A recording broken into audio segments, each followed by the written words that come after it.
यहाँ पर मैंने एक कढ़ाई ली है और इसमें डाल दिए हैं 1.5 कप के लगभग मूंगफली। तो इनमें से ये थोड़ी सी मैंने पहले ही भुन के रखी थी और इनको थोड़ा सा ही हल्का सा इनमें नमी हो गई थी, इसलिए इनको दोबारा भुन के रख रही हूँ। तो यहाँ पर कुछ छिलके वाली हैं, कुछ बिना छिलके की। अब मैंने यहाँ पर 1 कप के लगभग लिया है चना दाल, जो इसको कटोरी में डालेंगे तो आधा कटोरी चना दाल हो गई।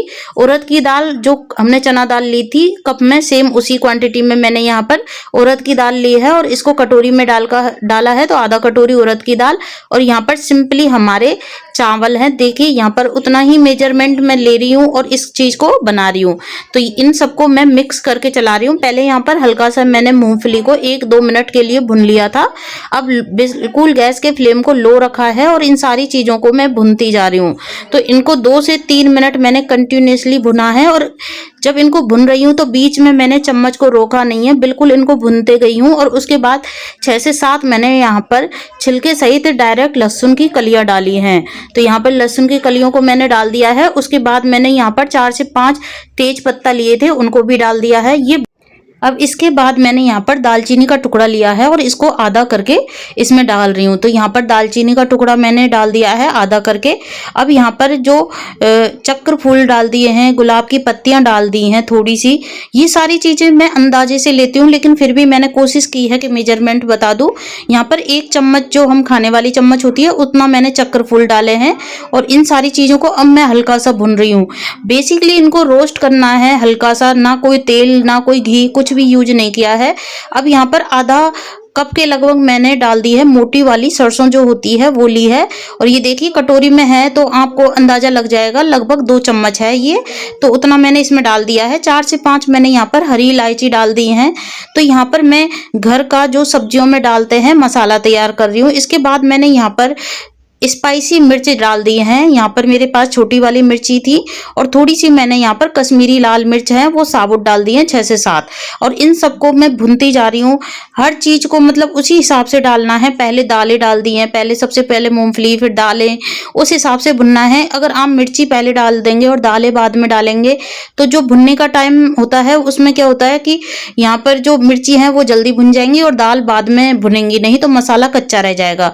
अब यहाँ पर मैंने 1 कटोरी पूरा भरकर डाला है सूखा साबुत धनिया। इसके बाद आधा कटोरी से भी कम 3 चम्मच के लगभग सौंफ डाली है।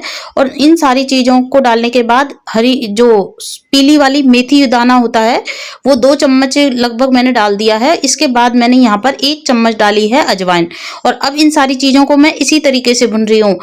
सारे मसाले मैंने अंदाजे से लिए हैं, लेकिन जो भुनने का प्रोसेस है वो सेम रखा है, क्योंकि अगर अजवाइन को पहले डालेंगे तो वो जल जाएगी। इसी तरीके से इन सारी चीजों को भुनते जाना है। बेसिकली इनका जो नमी है वो खत्म हो जानी चाहिए। इसके बाद मैंने यहाँ पर थोड़ी सी 1 चम्मच के लगभग डाली है पीली वाली सरसों, जो कि आप अचार वगैरह में यूज करते हैं, वो वाली सरसों ले ली है। अगर आप लहसुन प्याज नहीं खाते तो इसमें जो मैंने डाला है लहसुन उसको आप स्किप कर सकते हैं। और बेसिकली मसाले तो वही हैं।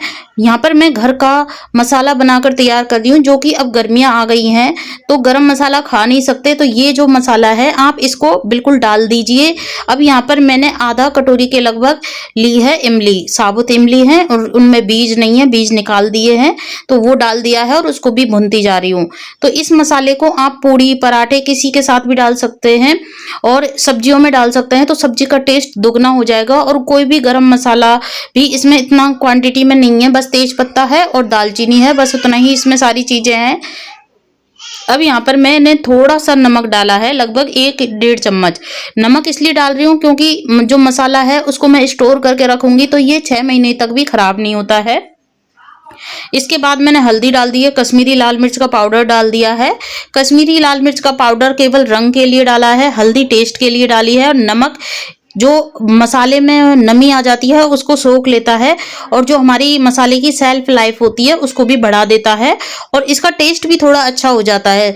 तो यहाँ पर बिल्कुल भी नमक से क्या होता है कि मसाला बिल्कुल भी रखा हुआ है वो खराब नहीं होता, उसमें गांठें भी नहीं पड़ती और लंबा टाइम तक हम इसको स्टोर करके रख सकते हैं। इन सारी चीजों को मैंने भुन लिया है। अब मैंने गैस के फ्लेम को जब नमक डाला था तभी बंद कर दिया था। अब ये सारी चीजें भुन गई हैं, सारा प्रोसेस लो फ्लेम पे हुआ है। अब मैं यहाँ पर मसाले को को ठंडा होने के लिए रख दे रही हूँ। तो यहाँ पर मैंने मसाले को ठंडा होने के लिए रख दिया है। तो ये देखिए बिल्कुल हमारा मसाला है, उसको ठंडा होने के बाद मैंने इसमें हींग का पाउडर डाला है। अगर साबुत हींग होती तो मैं उसको पहले ही डाल देती, लेकिन यहाँ पर मेरे पास है पाउडर फॉर्म में, तो इसीलिए मैंने इसको नहीं डाला है, नहीं तो इसकी एक स्मेल सी हो जाती है और जो हींग है वो जलने की सी स्मेल आती है। अब यहाँ पर मैं 2 पार्ट्स में करके सारे मसाले को पीस लूंगी और पल्स मोड पे चलाएंगे, जिससे कि सारा मसाला जो है हमारा खराब ना हो और उसमें से धुआं ना उठे।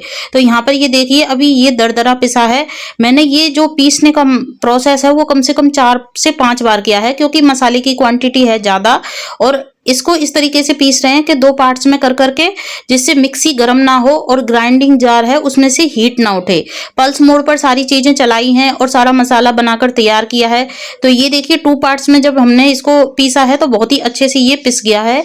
इसी तरीके से मैं इसको बार बार मिक्स करती जा रही हूँ और इसको पीसती जा रही हूँ। तो इसी तरीके से जब 2 बार में मैंने मसाला पीसा है तो उसको मिक्स करना बहुत जरूरी है, नहीं तो ये अलग अलग हो जाएंगे। अब यहाँ पर हमारा बिल्कुल अच्छे से ये मसाला सारा पिस चुका है और उसके बाद भी मैंने एक बार और पीसा है, तो हमारा मसाला बिल्कुल फाइन पाउडर जैसा हो गया है। ये देखिए यहाँ पर कितनी अच्छी मतलब इसकी दिखाई दे रही है। और यहाँ पर ये देखिए मैं इसको हाथों से मिक्स करती जा रही हूँ। बिल्कुल बहुत ही अच्छा हमारा मसाला बनकर तैयार हुआ है। मैं इसको स्टोर कर रही हूँ एक बड़े से डब्बे में।